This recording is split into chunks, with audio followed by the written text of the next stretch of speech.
Can you hear me? Let me know if you guys can hear me. Okay. If you can hear me okay, I'll keep talking. I need a comment real quick. Joan Reeves, if you can let me know if you can hear me, because I heard that I saw that you said no audio. Okay, cool.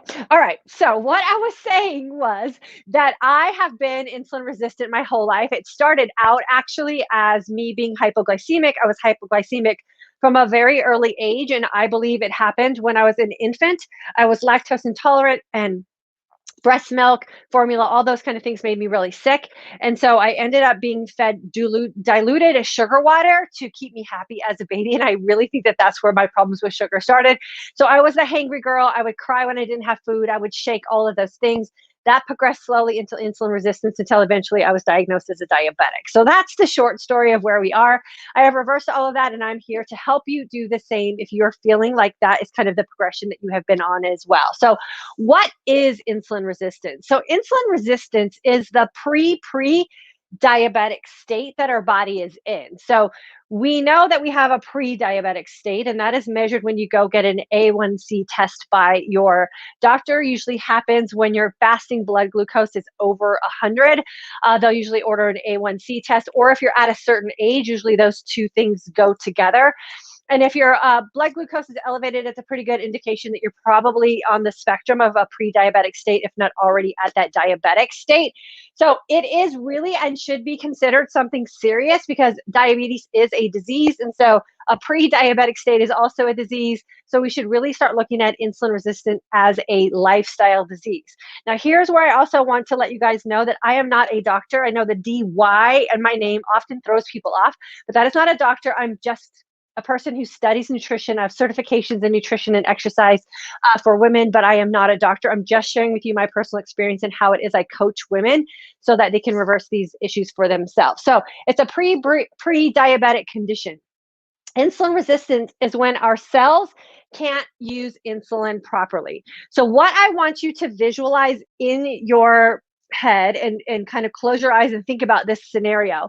When your garbage disposal in your kitchen sink is backed up and things start overflowing out into the water, that is what happens to our cells when we're insulin resistant. So insulin is supposed to make sure that glucose flows through our cells.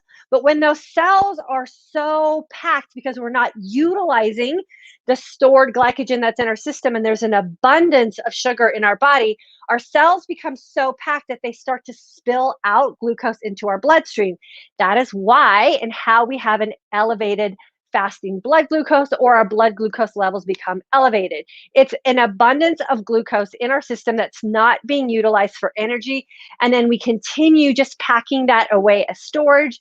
It's stored in our cells, like I just said, it's stored in our liver, and it's also stored in our muscles. So if you watched Monday's video when we talked about what slows down your metabolism, all of those things will contribute to what will lead to insulin resistance. So I'll link that video here so you can go catch that if you haven't yet watched that. But what we do to actually slow down our metabolism actually contributes to us becoming insulin resistant as we age. So it's when our body doesn't use insulin properly, our cells are overloaded with sugar.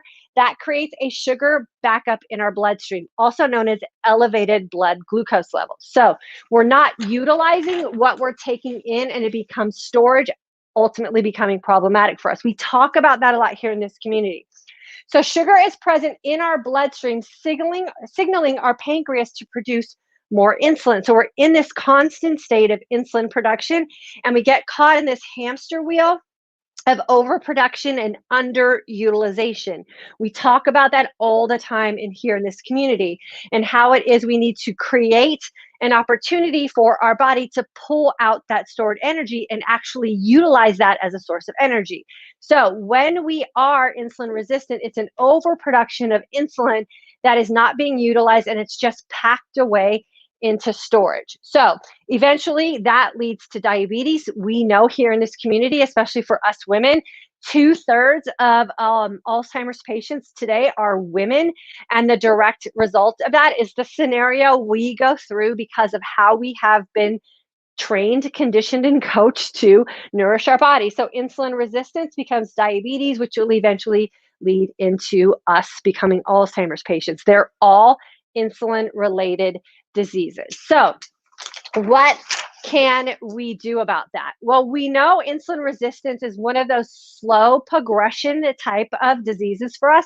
For me, like I said, I think it started in infancy when I was fed sugar water and my body just couldn't process that. And I ended up being a hypoglycemic little girl in elementary school. And I think that just went into insulin resistance when I was massively dieting and over exercising. Luck and youth were on my side, and those little tricks worked for me when I was younger, and then suddenly stopped working when my hormones started to change. And my response to insulin was different because my hormonal makeup was different as well. So it takes years, if not decades, before insulin resistance is actually detected in any sort of blood work.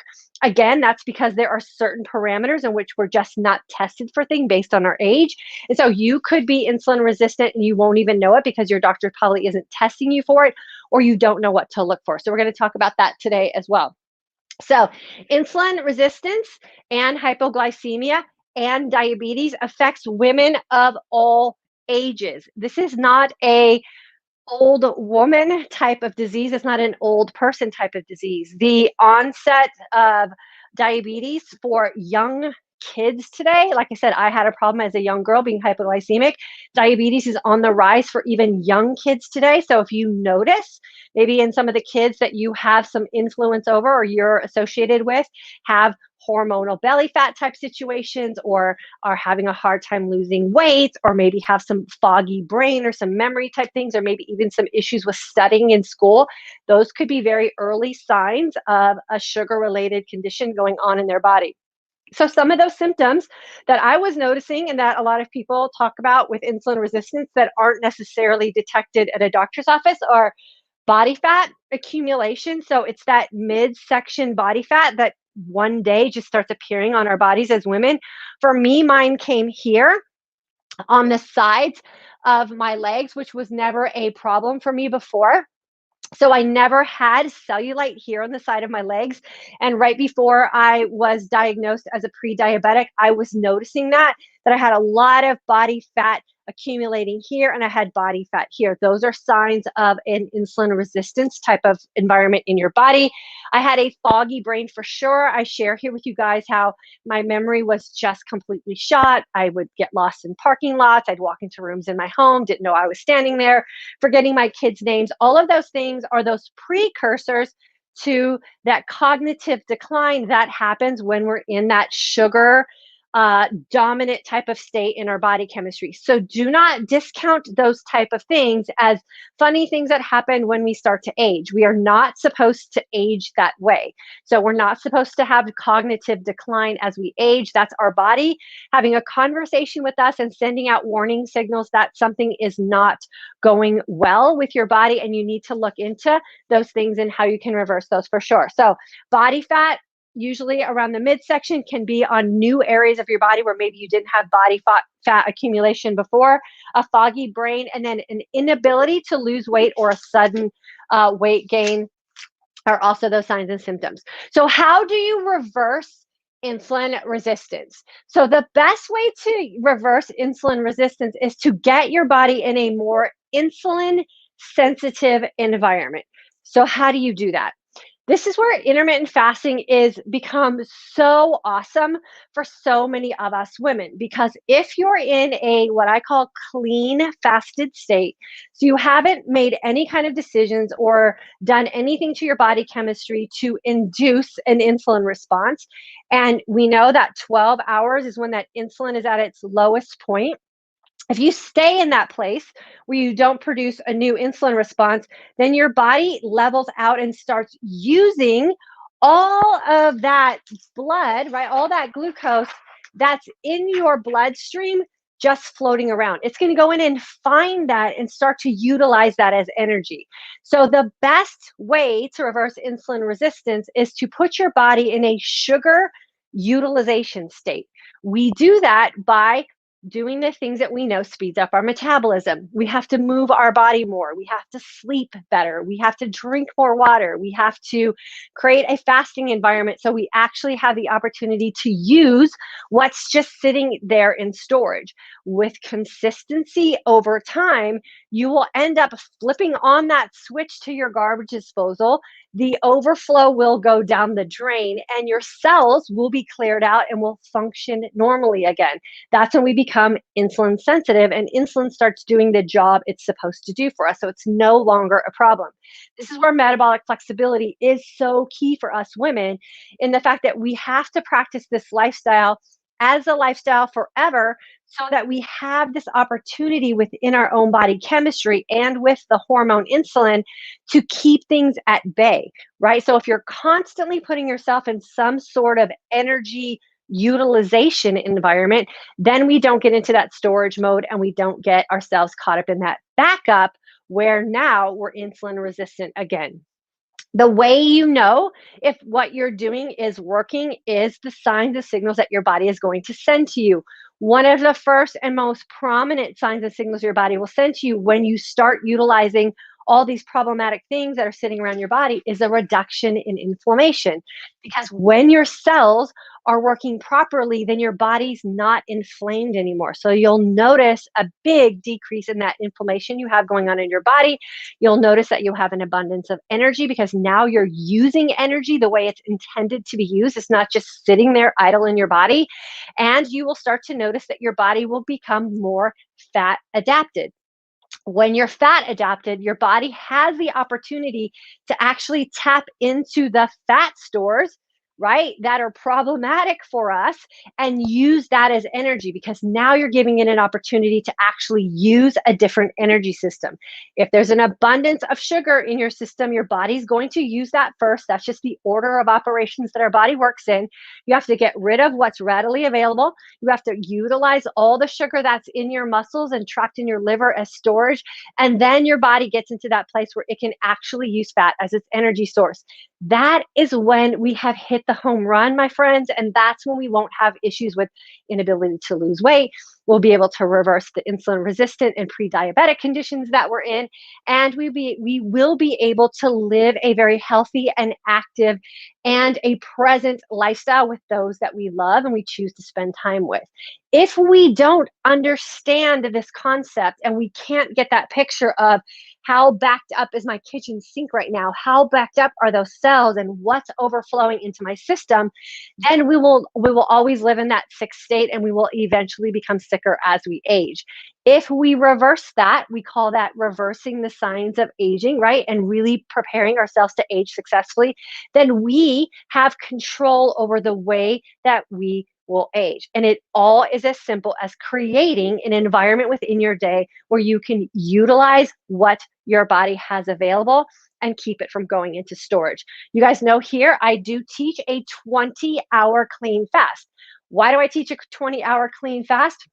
I teach a 20-hour clean fast because this situation that we have been in, let me find the page that it's on. The situation that we have been living in has been going on for years, or in my situation, decades. And if you want to reverse it as quickly as possible, you have to create that environment where you're going to pull out as much as you can within that 24-hour period without having to go to extremes. Trust me when I tell you that a 20-hour clean fast is not extreme in any way. It's a very natural way for you to live your life where you can live your life with people and socialize and eventually get to that place where you can have some freedom about the choices that you're making in your food environment as well. I live a very normal life today. I live a very normal life around food. I've identified the foods that cause me problems, and I only avoid foods that really don't allow me the opportunity to look and feel my best. And everything else is a-okay for me to consume because my body knows how to regulate the nutrition that I put in it. It knows how to break it down. It knows how to use it for energy. And I no longer have a storage compartment body. I utilize the energy that I put in it, and the very next day I start the cycle all over again. And that is my hope for all the women here in this community, is that we can reverse all the things that are so frustrating to us, reverse the things that are making us go through our life feeling so unconscious because our mind is thinking about how uncomfortable we're feeling in our own skin, how bad we're feeling about this aging process. And we really need to take control over how it is we're caring for our body so that we can bring our mindset back to the present. We can stay conscious and we can be happy about the decisions that we're making. Y'all, I'm going to be 55 years old in less than 2 months. I can tell you that I feel absolutely amazing. I don't go through the yo-yo dieting aspects anymore. I don't gain weight. I don't lose weight. I stay pretty constant.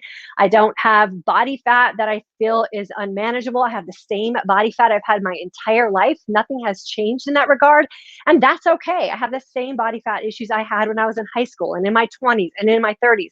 That's just the body that God gave me. And that's the body that I have learned to love. And I'm not striving for perfection anymore. I'm striving to live a happy and healthy and present life. And I really hope that we can get a community of women who are doing that as well. I know a lot of you here are graduates of my course. You get how this has worked for you. The other thing that I want to encourage you about as well is when you get this issue fixed, when you get the insulin resistance issue fixed and you get the inflammation that's reduced and gone away, I promise you other things that are ailing you will get better as well. We have so many women in this community who have been able on their own to reverse conditions with their thyroid. We have plenty of women in this community who are suffering gravely from autoimmune disorders who are now finding relief with those kind of things as well. Lots of brain repair that is going on. Lots of people getting back into workout routines because the aches and pains from their rheumatoid arthritis is going away. This is really the best cure-all for all of us. If we can get this insulin resistance at bay, we can reverse how it is our body is storing energy, and we can start utilizing it in a more efficient and healthy way for sure. So you guys know 20 hours of clean fasting is what I recommend. You know, I do have an intermittent fasting for today's aging woman course. In 3 weeks, I teach you how to do this for yourself. I teach you how to figure out food for yourself. I teach you how to create a fasting environment for yourself that you can do every single day and live a very healthy life and feel your absolute best regardless of what age you're at. So it is super easy to do for sure. You just have to get the mindset about it and understand that living in a fed state all the time is really what has caused most of us to become so sick. Okay, I'm sorry about the volume in the very beginning, and I thank all of you for letting me know. Hopefully it recorded on my computer so you guys can go back and catch the beginning if you missed that as well. So thanks for always being such a great audience and letting me know for sure. I was hoping you'd take a look, Diane. Lynn, I don't know what that means. Maybe you can ask me again on that one. Joan, okay, y'all can hear me, can hear me, can hear me. Okay, cool. Let's see. Love your sweater, such a beautiful color on you. Thank you so much, Jody. I appreciate that for sure. It's very sunny here today. It's very spring-like. So I have my summer shorts on and I've got my sweater on because, you know, in Texas you wear shorts and a sweater because we have the air conditioning on inside, but it's warm outside. So you got to do this shorts and sweater combo. Diana, I was pre-diabetic until I began intermittent fasting. Yes, for sure. It is the best way to reverse anything that has to do with sugar-related diseases. And remember, sugar-related diseases are progressive, right? So I started out as hypoglycemic, the hangry girl. Hangry is not a normal state, even though I think we all joke about it and we think it's funny. Hangry is not normal.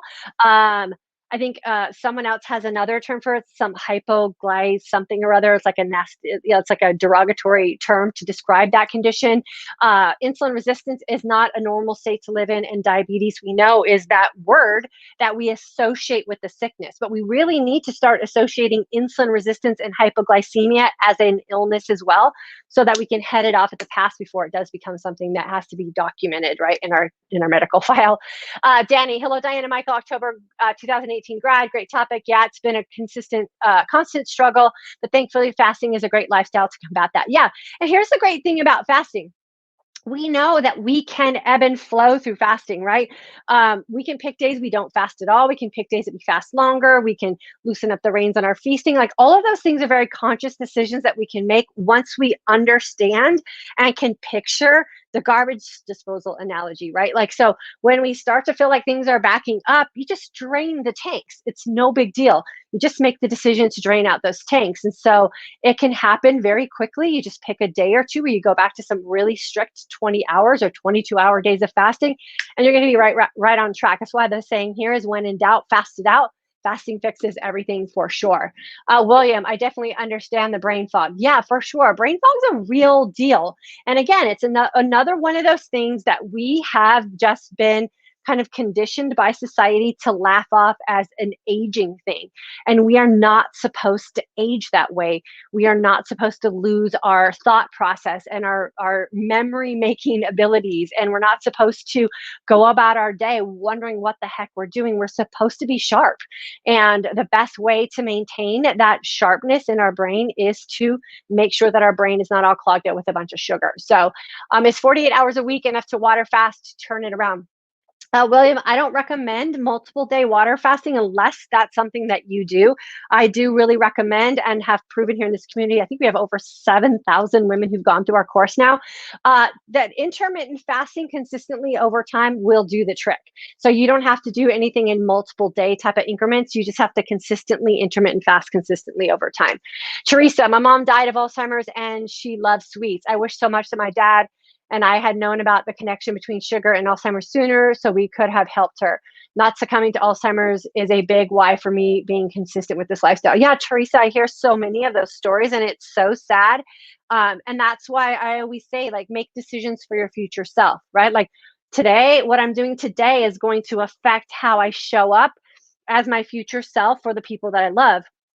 And I've heard so many, sad stories, like Teresa, just not having your mom around or having to care for a parent as they're going through their battle with Alzheimer's. And it's some of the stories I've heard are just heartbreaking and horrific. And I don't want to do that to my kids. I'm going to be 55. My youngest is going to be 15. There's a 40-year gap between us. And so if I do the math thinking forward, when I'm 80, she's going to be 40. And that's a really young aged woman at 40 for her. I mean, that's when I had her. And I want to be an 80-year-old present, healthy, happy mother for her. And I don't want to burden her with having to take care of me because I'm not making the choices today for that future 80-year-old woman that I'm hoping to be. So yeah. And Teresa, now you know, right? And now you can help others as well. And you and your dad are doing great things. So I'm happy you have your dad with you. Diana, let's see, April 2020 grad, Zanel, how long does it take to reverse the effects of insulin resistance as an estimate?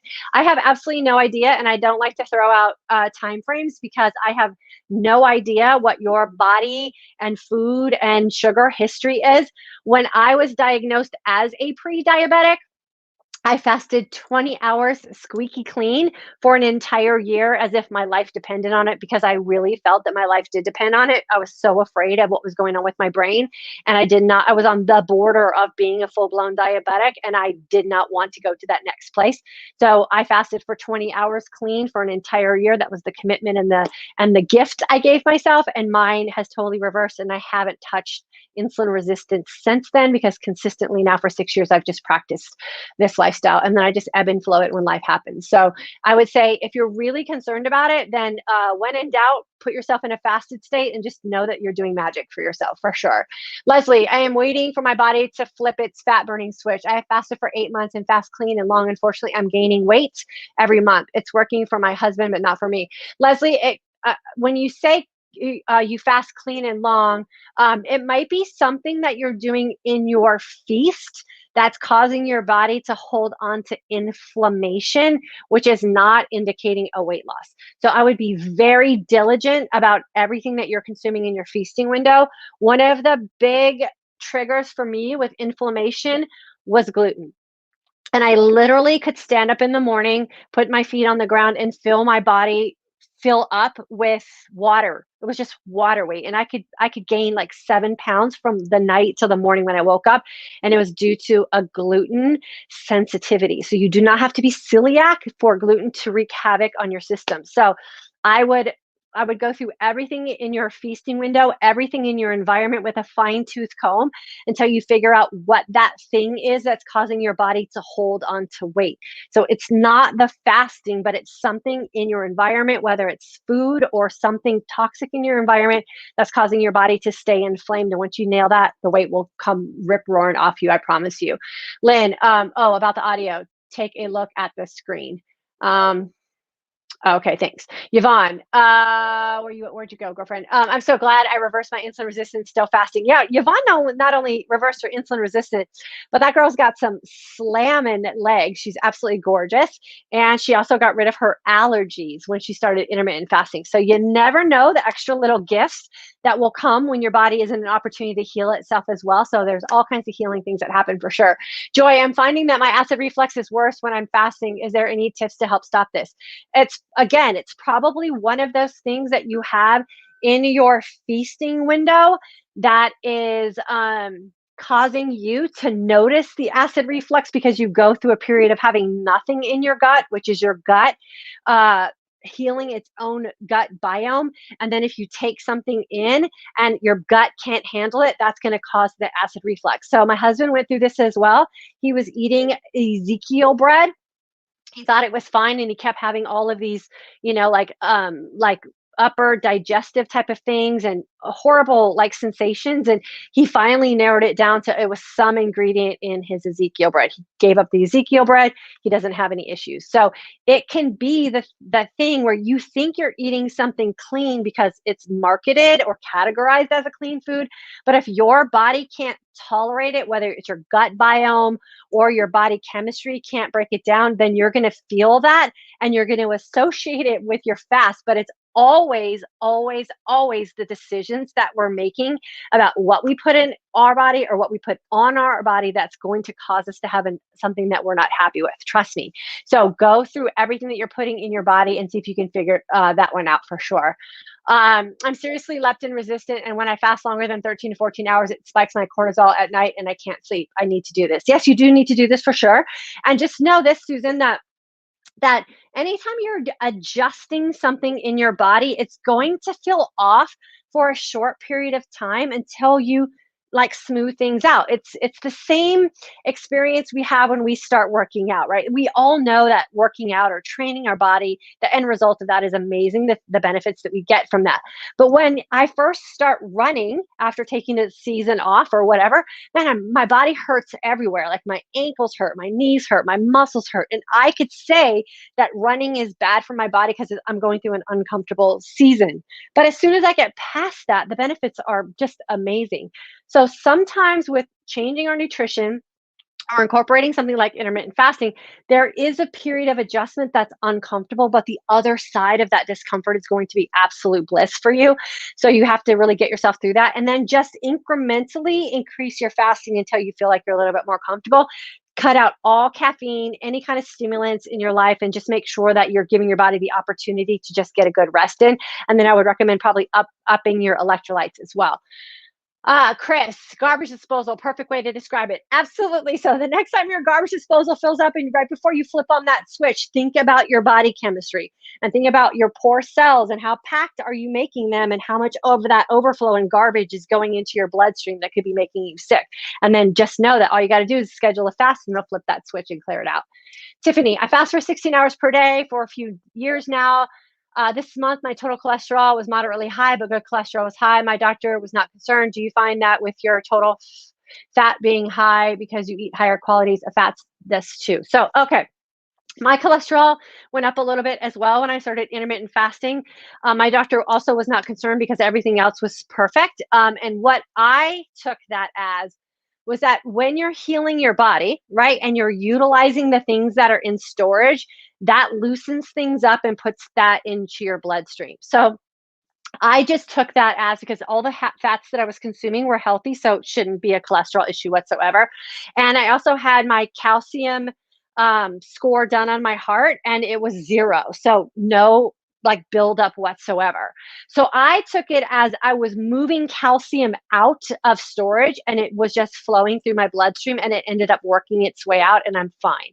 So just again, give your body some time to adjust. You're working through things that were blocked up in storage. And I just took it as a good indication that things were moving and everything is fine. So now I have no issues and no concerns whatsoever. So don't do anything too drastic. Just give yourself some time to kind of balance itself out.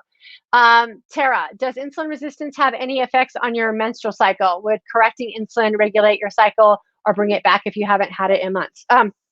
So that all depends on, your age and if you're going through perimenopause or menopause. Insulin resistance is directly connected to like PCOS and those kind of things as well. I know I had a season in my life, uh, right, between my son and my daughter where I had some infertility issues. And what I did to correct my own infertility issues was change my lifestyle, the way I exercised and what I was doing in my nutritional lifestyle. And both times that I did that, I ended my infertility problems. Did it all on my own. Always took 3 months.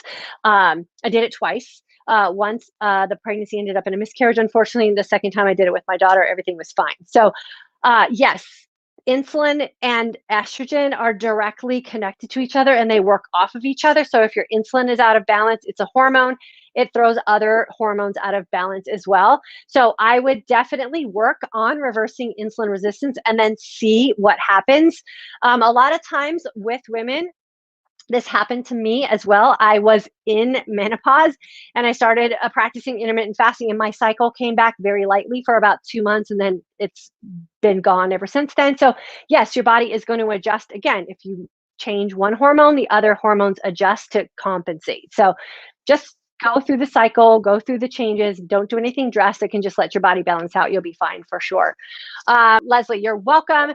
Jackie, I definitely need to work on making sure I am concentrating on watching what I eat. So it's not, yeah, so it's what you eat and when you eat. So the when you eat first is the first thing. So establishing the fasting window, I always say, is the most important thing, because once your body is in a fasted state, clean fasted state for a period of time, then your body becomes hyper aware of everything that you're not tolerant of. When we're not fasting, when we're insulin resistant, when we're battling autoimmune disorders, when we're totally off balance, we feel like crap all the time. So we can't pick up on the specific signals when we do a specific thing, right? We can't connect the dots. So fasting for that 20 hours allows your body to balance itself out. And then when you introduce something into your system that you're not tolerant to, it'll be like a red light. Like it'll be like so bright that you won't be able to miss it if you're paying attention. Then you have to be really honest with yourself that the thing that you're putting in your body that you thought was clean might not be working for you, because it's not always how we're marketed to with food products or even supplementation. It's how our body responds to it. So Ezekiel bread is one of the healthiest breads you can get on the market today, but it made my husband sick. So it's just one of those things that didn't work for him. So you have to make sure that you're really, really attentive, and then you're connecting the dots for sure. Let's see. Patty, such inspiration. Thanks, girlfriend. And you're in class, so you pay attention to all of these things. It matters for sure. Joy, you're welcome. Norma, I have coffee, but like you said, you have to weed out why it's not good for you. So no more coffee for me. Yeah, so if it's not working for you, it's not working for you. The other thing that we have to remember is it may, like for you, if you've identified coffee as the thing, that then you know that, but sometimes it's the kind of coffee or the quality of coffee as well. So I was having coffee problems for a while as well, and we upgraded our coffee. So now we get only organic coffee, no mold in it. It's processed well, and now I don't have any negative side effects from coffee as well. So if coffee is one of those things that you really enjoy, just keep searching for a version of that until you find one that works for you for sure. Can you drink aloe juice when you're fasting? No, you cannot drink aloe juice when you're fasting, because that is a food. And if you're insulin resistant, everything that you put in your body is going to cause an insulin response, because remember, insulin's not working correctly. So everything triggers a response because you're super, super out of balance. So do nothing in your fasting window, nothing at all. Yvonne, Diane, you're so kind. Yes, allergies, asthma, excess weight, inflammation, insulin resistance, all gone. Yeah, girlfriend, you're like a poster child for this for sure. And then Laurel, had my gallbladder removed and noticed that I need to be careful when I eat, when breaking my fast. Gut issues. Any suggestion? Yeah, just keep playing with food until you figure out what works for you. So I don't have any personal experience. I still have my gallbladder, so but there's plenty of foods that, that you would think would be totally fine, and they just cause me to not look and feel my best. Corn is one of those things. I just can't eat processed corn. So, but there's all kinds of people out there who don't have any problem with it. So Laurel, I would keep a journal. And when you consume things that don't make you either look your best or feel your best, then just put them on a list. Keep taking things out until you get down to the things that make you look and feel your best or allow you to look and feel your best, and then slowly start adding some things in. The other thing that happens with a lot of us who are intolerant to things, for me, it was gluten, and I would wake up and, gain 7 pounds from, the night I had gluten till the morning when I woke up. And now if I have an accidental gluten exposure, what happens is I get tiny little red blisters on my right foot on my big toe. That if I have gluten, it always shows up there. I don't have water retention issues anymore. So your signs and signals will also change when your body chemistry changes. So you have to pay attention so that, again, you can connect those dots. If I would have gone to the doctor with the red blister situation on my foot, he probably would have prescribed some, topical, steroid cream or something to put on my foot. And all I have to do is stop eating gluten. It's a super simple fix. So pay attention to all those things. Anything that you put in your body that's intolerant will come out of your body in some way, shape, or form. So we have to be able to make sure that we can connect those dots for sure. Harriet, how about if you are menopausal? Girlfriend, I'm menopausal. I have been menopausal for, I think, 6 years now. This works beautifully for us as menopausal women because it does really allow us the opportunity to keep our metabolism fired up. If you're wanting to catch that video, we did that one on Monday, and how intermittent fasting is really that thing that will keep your metabolism fired up and burning well. Like I said, I'm going to be 55 in May. I'm post-menopausal. I've been in menopause now for almost 5 years, I think. And this is the best I've ever felt. It's the best I've looked, in my opinion. Like when I look at myself and I see what's looking back at me in the mirror, I'm really happy with the way I'm aging. And that's not a very common way for most women to live in menopause. So we really have the opportunity to have that life for ourselves, but we really have to make the decision about what it is that we say we want. And then we have to create a lifestyle that will back that up for sure. So menopause is a great way for us to live. Susan, no black coffee or green tea in the fasting window. Yeah, you can have coffee and tea for sure. Coffee is actually one of those things, unless you're like Norma and maybe coffee doesn't work for you. But you can have coffee for sure. Coffee actually helps with helping you regulate and discipline your hunger hormones, and gives you a nice little boost of energy. You just want to make sure that your coffee is clean, so organic. Make sure that you're not getting any coffee with mold in it or any kind of processing with chemicals. And then you just can't have any flavor. You can't have any sweeteners. You can't have any creamers. Eventually, when you become more insulin sensitive, you can experiment with putting some things back in your coffee. But if you start to notice that you're sliding backwards, I always recommend taking it out for sure. But black coffee is great, and tea as well. You just want to make sure there's no flavorings or any kind of herbs in there that could cause an insulin response, because anything that's a flavor that hits your tongue sends a signal to your brain that food is imminent, releases insulin. You just ruined your fast for that day. So everything has to be clean. Sue, 55. Yeah, girlfriend, I can't wait. I don't know. I've never been one of those people that celebrated like big birthdays. So I've always been like the 54 person. I ran my first marathon at 44, like all those kind of things. But 55 feels really good. Like 55 feels very like freeing and living in your own skin and not caring what anybody else thinks. Like I'm already living that, but 55 sort of seems like that just seal that you can actually like just not care and just live your best life. And I'm super excited for it. Jackie, I haven't been able to get out of insulin resistance, but I'm using longer fast to help. Yeah, for sure.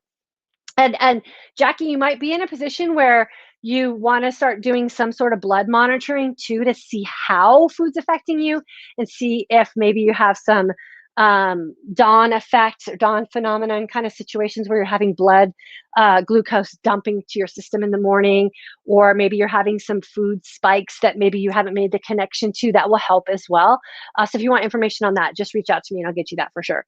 And Susan, yeah, you're welcome, girlfriend. Okay, so I have got to run.